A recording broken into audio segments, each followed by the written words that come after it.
हाटी समिति ने 2 माह से एसटी सर्टिफिकेट इशू न होने के लिए इंडस्ट्रीज मिनिस्टर को ठहराया जिम्मेदार। समिति के लीगल एडवाइजर रण सिंह ने उद्योग मंत्री को जनजातीय दर्जा रोक कर दिखाने की भी चुनौती दी। 32 दिन बाद क्लेरिफिकेशन मांगे जाने को सुक्खू सरकार की डिले टैक्टिक्स करार दिया। समिति पदाधिकारियों के अनुसार 2 माह से जनजातीय प्रमाण पत्र जारी न होने के चलते गिरिपार के स्वर्ण युवाओं को नौकरी में नुकसान होने के साथ साथ करोड़ों का स्कॉलरशिप भी रुका।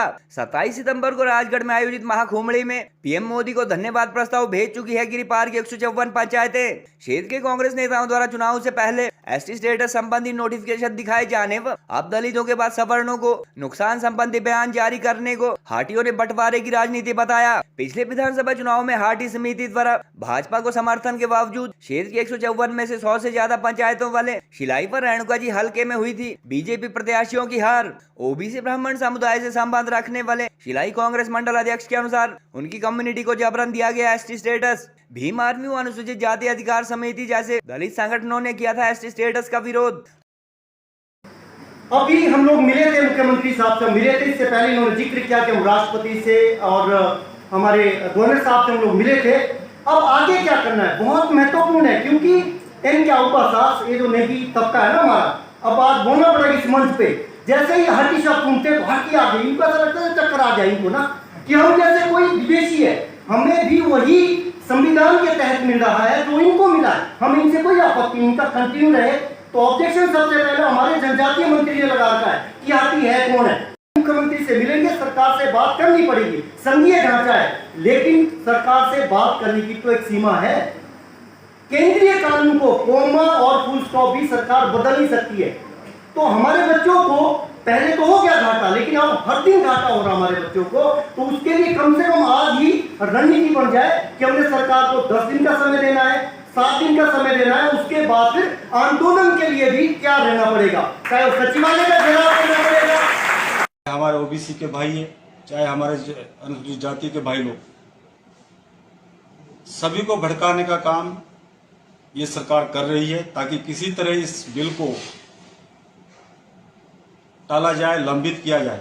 और माननीय मुख्यमंत्री जी ने हमें आश्वासन दिया है कि हम इसको लीगल विभाग में भेज करके जो यथासंभव होगा हम आपकी मदद करेंगे।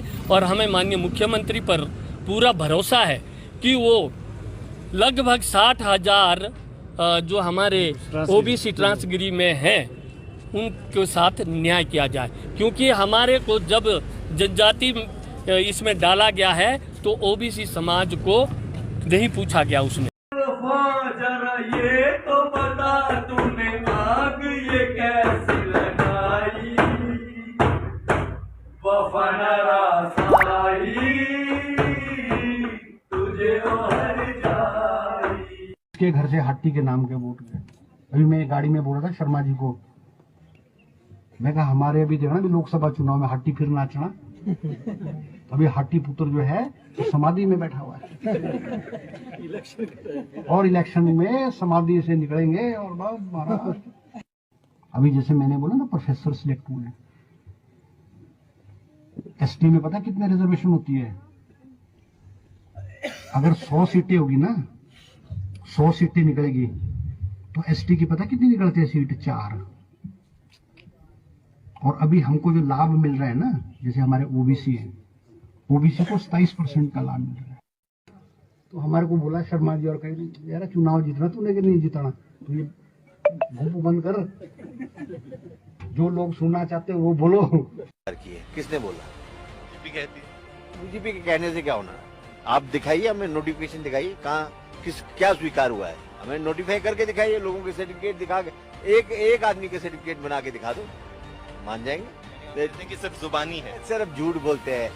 वो अधिकार जिस तरीके से छीने जा रहे हैं, एक षड्यंत्र रचा जा रहा है कि किस तरीके से जिला सिरमौर के कुछ एरिया को एसटी क्षेत्र घोषित किए जाने से हमारा राजनीतिक प्रतिनिधित्व कैसे खत्म हो सकता है, हमारा पंचायती राज व्यवस्था में रोस्टर व्यवस्था कैसे खत्म की जा सकती है, और हमारा जो सुरक्षा के लिए अनुसूचित जाति जनजाति अत्याचार निवारण कानून SC/ST एक्ट वो किस तरीके से उसको निष्प्रभावी किया जाए। Into consideration. Those in favor will please say aye. I think the ayes have it, and the ayes have it. The motion is adopted. Hati समिति के लीगल एडवाइजर रण सिंह चौहान व पोंटा यूनिट के पदाधिकारी गुमान सिंह, खजान सिंह व सदानंद आदि ने आज प्रदेश की कांग्रेस तथा सुक्खू सरकार द्वारा 2 माह से गिरिपार वासियों को एसटी सर्टिफिकेट इशू होने संबंधी प्रोसेस लटकाए जाने के मुद्दे पर पत्रकार वार्ता की। पीसी में समिति के लीगल एडवाइजर रण सिंह चौहान ने सिरमौर अथवा गिरिपार से संबंध रखने वाले इंडस्ट्रीज मिनिस्टर हर्षवर्धन चौहान पर सीधे गिरिपार वासियों का शेड्यूल ट्राइब संबंधी हक छीनने अथवा 2 माह से लटकाने के आरोप लगाए। उन्होंने कहा कि 4 अगस्त को महामहिम राष्ट्रपति द्वारा अधिसूचना जारी किए जाने के बाद गिरिपार वासियों की 55 साल पुरानी मांग पूरी हो चुकी है और सीएम के करीबी उद्योग मंत्री व उनकी सरकार बेवजह अब इसे लटका रही है। प्रदेश की कांग्रेस सरकार द्वारा 32 दिन बाद इस बार क्लैरिफिकेशन मांगे जाने को लेकर रण सिंह ने उद्योग मंत्री को चुनौती दी कि वह जितना मर्जी जोर लगा ले, केंद्र सरकार के इस संशोधन अथवा कानून को ज्यादा दिन लागू होने से नहीं रोक सकते और जल्द इस मामले में क्लैरिफिकेशन मिलने के साथ साथ हाटी समिति भी उन्हें जवाब देगी। पिछले विधानसभा इलेक्शन में समिति द्वारा भाजपा को समर्थन दिए जाने के मुद्दे पर उन्होंने कहा कि यह फैसला वर्तमान उद्योग मंत्री के मौजूदगी में उसी महाकुंभ में हुआ था जब उन्होंने एसटी स्टेटस के लिए बलिदान अथवा खून देने का बयान जारी कर वोट बैंक साधने की कोशिश की थी। उन्होंने कहा कि पिछले विधानसभा इलेक्शन के दौरान जहां हर्षवर्धन चौहान व गिरिपार के कांग्रेस नेता नोटिफिकेशन दिखाने व दलित समुदाय को भड़काने का काम कर रहे थे, वहीं अब ओबीसी भाट ब्राह्मण समुदाय के लोगों को मिसगाइड करने के बाद खास राजपूत आबादी को भी भ्रमित करने में लगे हैं। हाटी समिति के विधिक सलाहकार के अनुसार राज्य सरकार द्वारा 2 माह से बिल को इम्प्लीमेंट न किए जाने के चलते न केवल गिरिपार के युवा केंद्र की हजारों नौकरियों में आरक्षण का लाभ उठा सके, बल्कि अब तक उन्हें मिल सकने वाले करोड़ों रुपए के स्कॉलरशिप से भी वंचित रखा गया। हाटी समिति पदाधिकारियों ने आने वाले दिनों में इस इशू पर सड़कों पर उतरने की भी चेतावनी दी और पीसी में जानकारी के अनुसार क्षेत्र के एससी व ओबीसी कम्युनिटी के लोग भी शामिल रहे। गौरतलब है कि वर्ष 1967 से गिरिपार वासियों द्वारा की जा रही एसटी स्टेटस की मांग को लेकर जहां 2021 तक सभी समुदाय के लोगों ने मिलकर स्ट्रगल व आंदोलन किया, वहीं लास्ट असेंबली इलेक्शन से कुछ माह पहले एट्रोसिटी एक्ट व पंचायतों में रिजर्वेशन का नुकसान होने के मुद्दे पर भीम आरबीओ अनुसूचित जाति अधिकार संरक्षण समिति जैसे दलित संगठनों ने इसके खिलाफ पैरेलल मूवमेंट छेड़ दिया था। हाटी समिति द्वारा समर्थन दिए जाने के बावजूद पिछले विधानसभा चुनाव में गिरिपार की 154 में से 100 से ज्यादा पंचायतों वाले शिलाई रेणुकाजी विधानसभा हलके में भाजपा की लुटिया डूब गई थी, जिसका कारण एससी वोट पोलराइज होना माना जा रहा है। मंत्री बनने के बाद अपने गृह क्षेत्र में हर्षवर्धन चौहान द्वारा एसटी स्टेटस से ओबीसी समुदाय को नौकरियों में मिलने वाले रिजर्वेशन का नुकसान होने संबंधी बयान जारी किया गया था। इसके कुछ माह बाद ओबीसी ब्राह्मण समुदाय से आने वाले शिलाई कांग्रेस मंडल अध्यक्ष सीताराम शर्मा उद्योग मंत्री के नेतृत्व में एक प्रतिनिधि मंडल मुख्यमंत्री से मिला था, जिसके बाद सीताराम शर्मा ने उनकी कम्युनिटी के करीब 60,000 की आबादी को जबरन एसटी स्टेटस संबंधी बयान जारी किया था। गौरतलब है कि 55 साल पुरानी मांग पूरी होने से उत्साहित हाटी समिति आज भी ऑन रिकॉर्ड भाजपा का धन्यवाद कर रही है और 27 सितंबर को राजगढ़ में हुई हाटी महाकुंभ में 154 पंचायतों द्वारा पारित थैंक्स रेजोल्यूशन पीएम मोदी को भेजे जा चुके हैं।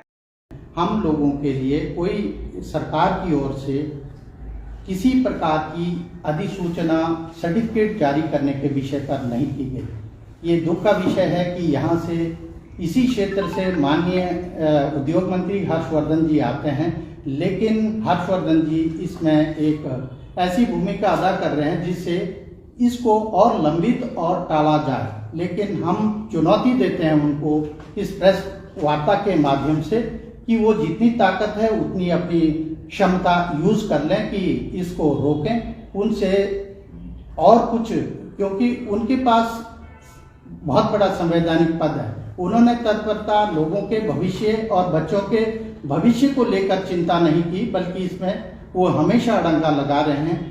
जब इस पर संशोधन लाया गया संसद के अंदर, तो इलेक्शन के दौरान उन्होंने हाटी समिति पर विभिन्न प्रकार के आरोप लगाए कि ये कुछ नहीं है, ये एजेंट है। हम एजेंट नहीं है हर्षवर्धन जी, हमने करके दिखाया है। और हमने ये जिस प्रेस वार्ता में आपने खून देने की बात की थी, उसी कुंडली के अंदर हमने ये तय किया था जो हमारा काम कराएगा, हम उसके प्रति अपनी आस्था भी रखेंगे और उसके लिए समर्थन भी जुटाएंगे। आपने शुरू से ही इस पे अड़ंगे लगाए।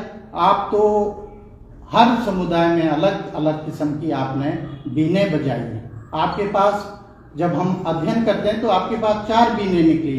कभी आपने दलित समुदाय में बीन बजाई, कि इससे ये हो जाएगा, फिर भाट में बजाई, अब गुजरों में बजाई और राजपूतों में बजा रहे हैं कि इससे राजपूतों को क्या होगा। तो इन सभी मुद्दों को दृष्टिगत रखते हुए एज प्रेजेंट मैं ये मैसेज देना चाहता हूँ हिमाचल प्रदेश सरकार को, जब जनजाति घोषित की जाती है तो उसके अंदर नुक्ताचीनी करना बंद कर दें, क्योंकि इससे पहले किन्नौरे के लिए किन्नौरा लिखा गया, लाहौल के लिए लाहौला लिखा गया, पंगवाल के लिए पंगवाल लिखा गया, और उसी तरह हमको भी उसी संवैधानिक दर्जे के तहत जो मिला है उसमें हाटी लिखा गया है। आपको हाटी सर्टिफिकेट जारी करवाने के लिए कोशिश करनी चाहिए, लेकिन आप रोज ना रोज कहीं ना कहीं किसी माध्यम से इसको रुकवाने के लिए तुले हुए हो। इसलिए हम चुनौती देते हैं, आप जितना भी जोर लगाएं हम उसको आपकी इस चुनौती को स्वीकार करेंगे। और जिस तरह आपने बच्चों के भविष्य से खिलवाड़ किया, अभी सेंट्रल गवर्नमेंट में हजारों भर्तियां आई, उससे हमारा सारा नवयुवक रह गया, और इसके बाद आप नया ड्रामा शुरू कर रहे हैं। मस्त भोज में आपने एक पार्टी की अलग व्हाट्सएप ग्रुप बनाए जिसमें आपने आश्वासन दिया है कि मैं जल्दी करा दूंगा। आप क्या कराएंगे? आप तो इसमें कुछ नहीं करा सकते। जो स्टिकर आप श्रेय लेना चाहते हैं वो स्टिकर आपके ऊपर ये लगेगा कि आप हाटी विरोधी थे, हाटी विरोधी हैं और रहेंगे। जितनी स्कॉलरशिप, जितने बच्चे हैं, ये हजारों की तादाद में गिरिपाद जिनको स्कॉलरशिप मिलनी थी। कुछ हमारे कुछ डॉक्टर्स हैं जिनकी ये स्कॉलरशिप पीएचडी कर रहे हैं, जिनकी स्कॉलरशिप 32 से 35 हजार मिलनी थी, वो माननीय उद्योग मंत्री जी के अड़ंगे की वजह से वो सफर कर रहे हैं। तो इलेक्शन का मुद्दा खत्म हो गया, उससे बाहर नहीं आ पा रहे। हाटी समिति इसके लिए कमिटेड है और हम इसको इस दुरुस्ती को भी करा देंगे जो आपने अनर्गल एक प्रश्न उठाया कि इस पर स्पष्टता नहीं है। आपकी कमिटमेंट गुजरों के प्रति है, ओबीसी समाज के प्रति है, दलित समुदाय के प्रति है, जिनको संवैधानिक अधिकार पहले ही मिल चुके हैं। आप समाज को कृपया बांट चुके हैं, दोबारा बंटवारा करने की कोशिश ना करें और आपको समय पर इसका माकूल जवाब दिया जाएगा।